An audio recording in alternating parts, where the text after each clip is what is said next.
kepada semuanya. Saya bacakan dulu Budi.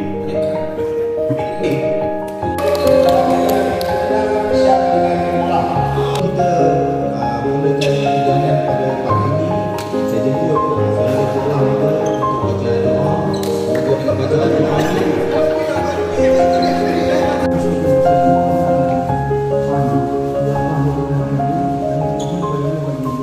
berkatilah kami yaitu pertanian dan untuk warga Syekh bagi mengerahkan segala hidup kepada kami. Ya Allah, Tuhan kami, jadikanlah kami di kalangan orang-orang beriman, orang-orang. InsyaAllah ini kita mula awal sikit. Jadi peraturan untuk hari ini kita law tak terlampau ketat lah. Maknanya kalau tak pakai stok kemah pun tak ada masalah.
Beli je.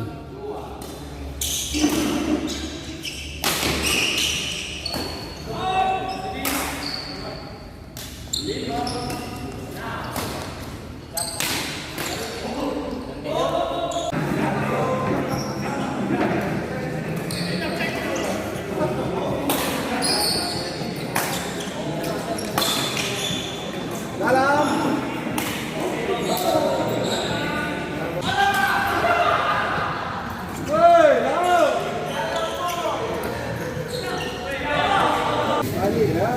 aku dah panjat 34.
Kau kalah saya ni kan?